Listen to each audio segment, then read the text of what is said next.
Assalamualaikum warahmatullahi wabarakatuh. Saya Gibran Sildekmar dengan NIM 3202402055,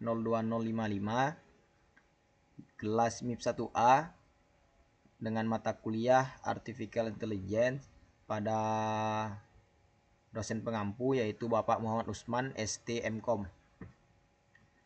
Di mana tugas ini diperuntukkan untuk memenuhi nilai UAS pada semester 4. Tugas ini sebuah tugas di mana untuk mengerjakan sebuah data yang diolah menggunakan salah satu algoritma, di mana saya di sini menggunakan Gaussian Naive Bayes. Saya di sini mengambil data sawit. Di sini statistik tanaman perkebunan tahunan di Indonesia. Terdapat 29 provinsi yang saya kerjakan menggunakan klasifikasi Gaussian Naive Bayes, di mana mengacu kepada dua jurnal ini yang sudah saya review sebelumnya. Dari ini adalah hasil reviewnya dari Novianti Puspitasari dan kawan-kawan. Lalu ada Ahmad Irfan Baharianto dan Dani. Inilah yang akan saya jadikan sebuah acuan untuk mengerjakan atau menyelesaikan statistik tanaman perkebunan tahunan Indonesia ini pada tahun 2024 pada data sawit di Indonesia.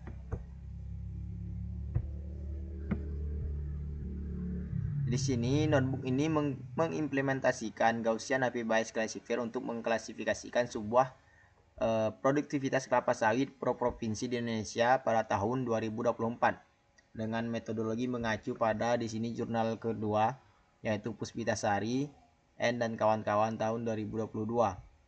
Lalu yang kedua di sini ada jurnal Baharianto AI dan Dani tahun 2026. Kode ini melakukan klasifikasi kualitas produktivitas sawit per provinsi menggunakan algoritma Naive Bayes Gaussian, yaitu metode yang menghitung peluang suatu provinsi masuk ke kategori sangat baik, baik, ataupun cukup baik berdasarkan 4 variabel numerik, lalu memilih kategori dengan peluang tertinggi, di mana alurnya ini yang pertama ada data mentah. Tadi sudah saya perlihatkan data mentahnya dari BPS. Lalu data mentah ini diolah menjadi sebuah variabel siap pakai. Lalu yang ketiga ada model latih. Lalu diuji, dievaluasi, lalu divisualisasikan. Nah, di sini untuk pekerjaan yang pertama, kode ini diawali dengan memanggil 3 library. Library pertama yaitu NumPy, di mana NumPy ini untuk perhitungan matematis, rata-rata, akar kuadrat, dan eksponensial. Yang kedua di sini ada Pandas untuk mengelola data dalam bentuk tabel khusus Pandas.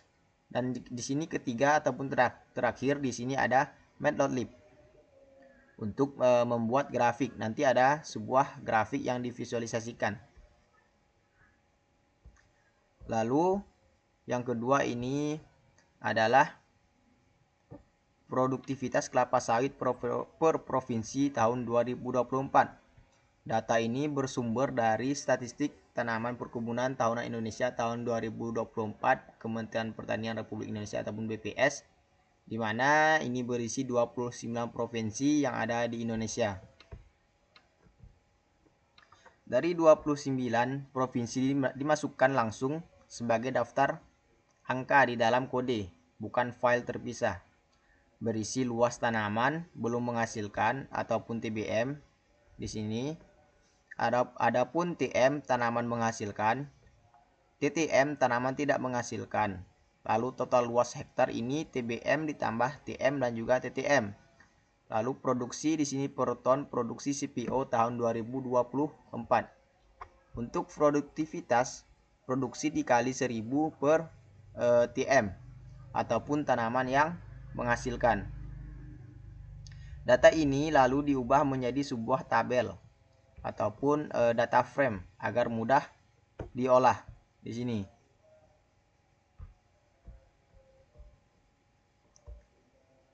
Yang ketiga di sini ada processing ataupun transformasi data.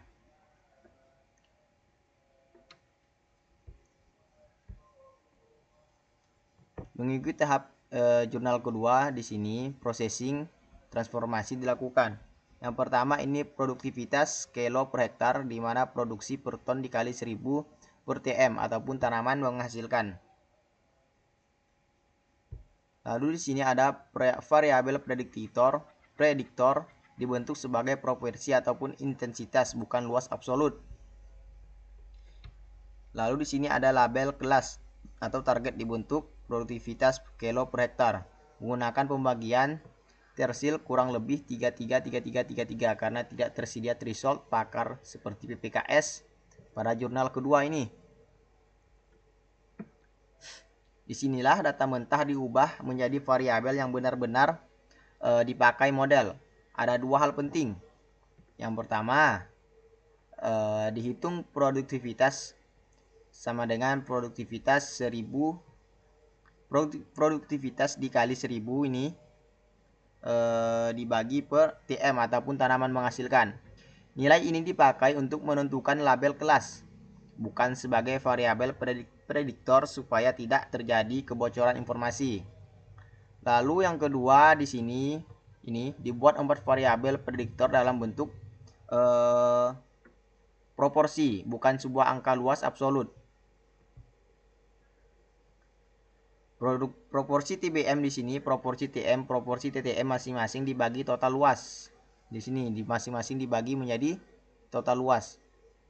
Lalu produksi per luas ini, produksi per luas sama dengan produksi dibagi total luas.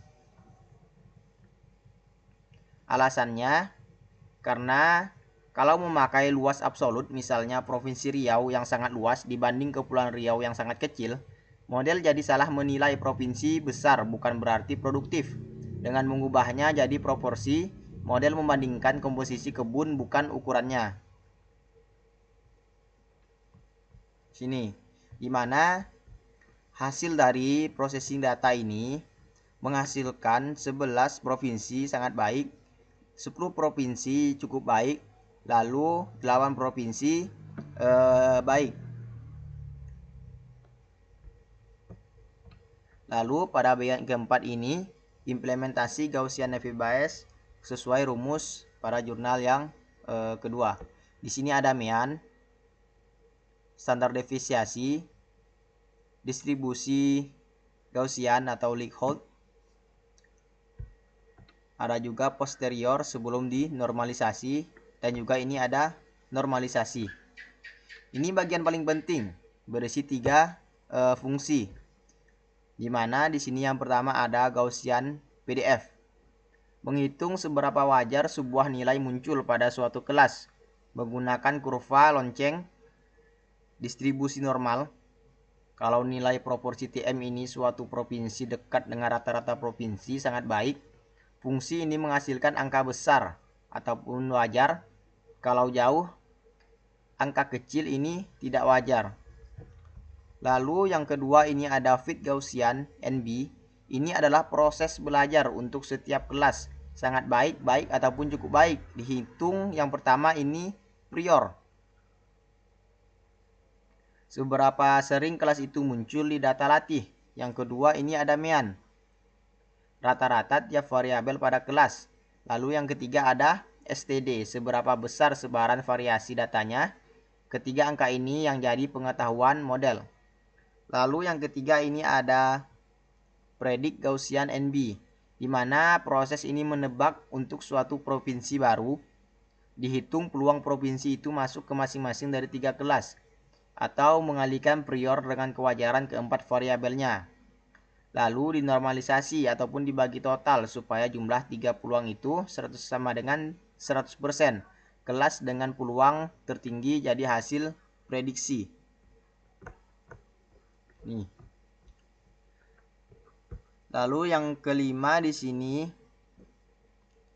model full fit in sample dilatih dari seluruh 29 data. Di sini adalah uji pertama ataupun full fit. Model ini dilatih menggunakan semua 29 provinsi, lalu diminta menebak ulang ke 29 provinsi yang sama. Ini semacam semacam latihan soal yang sama dengan ujian. Hasilnya cenderung bagus, 79,31%. Karena model memang hafal data, jadi bukan ukuran kemampuan yang sesungguhnya. Lalu yang keenam ini ada evaluasi dengan 4 volt cross validation. Di sini adalah tahap di mana uji sungguhan mengikuti skema evaluasi jurnal yang kedua. Dataset ini dibagi menjadi 4 volt. Pada setiap literasi 3 volt menjadi data latih dan 1 volt menjadi data uji. Data uji ini yang satu ini data uji yang tidak pernah ikut dilatih sehingga evaluasi bersifat out of sample. Di sini pengujian yang lebih jujur, di mana data dibagi menjadi 4 kelompok ataupun volt ini. Model dilatih memakai 3 kelompok dan tadi lalu diuji ke kelompok keempat yang sama sekali belum pernah dilatih dilihat model. Proses ini diulang 4 kali sampai tiap kelompok pernah jadi data ujian. Hasil rata-ratanya 65,62% dari hasil keempat volt ini, di mana volt pertama ini 62,50%, volt kedua ini ada 85,71%, volt keempat di sini ada 28,57%, dan volt keempat di sini ada 85,71% dan rata-ratanya 65,62%. Setelah itu dibuat sebuah confusion matrix. Ini tabel yang menunjukkan berapa kali prediksi benar dan berapa kali prediksi yang salah. Dipecah per kelas plus 2 metrik tambahan. Precision, data dari yang diprediksi sangat baik, berapa persen yang benar-benar sangat baik. Dan recall, dari data yang sebenarnya sangat baik, berapa persen yang berhasil ditebak. Ini yang sangat baik precisionnya 0,533, recallnya 0,727. Untuk yang baik ini precisionnya 0,833, recallnya 0,625. Cukup baik precisionnya 0,750 dan juga recallnya 0,600. Dan di sini juga terdapat error rate yaitu 34,38%.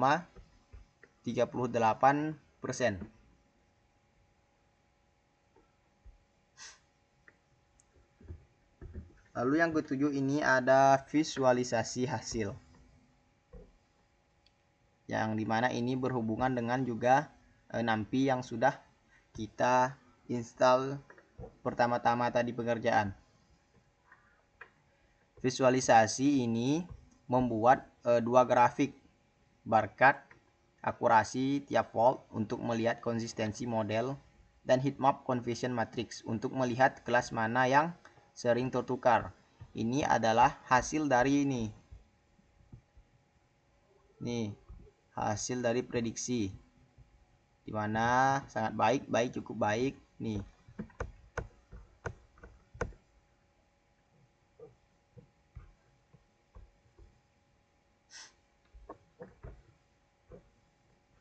Di sini juga ada perbandingan dengan jurnal acuan nih, jurnal 2. Lalu yang ke-9 ini membandingkan dengan scikit-learn. Verifikasi dengan scikit-learn ini bagian penutup, bukan bagian dari analisis utama. tapi pengecekan kode manual yang ditulis sendiri dibandingkan dengan Gaussian Naive Bayes bawaan library scikit-learn. Karena hasilnya persis sama, ini membuktikan rumus yang ditulis manual sudah benar, tidak ada kesalahan logika ataupun cacat logika.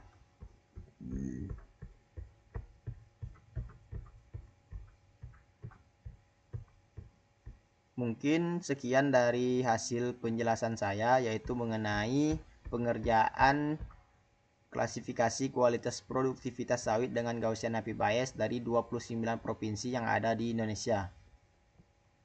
Saya ucapkan terima kasih dan Assalamualaikum warahmatullahi wabarakatuh.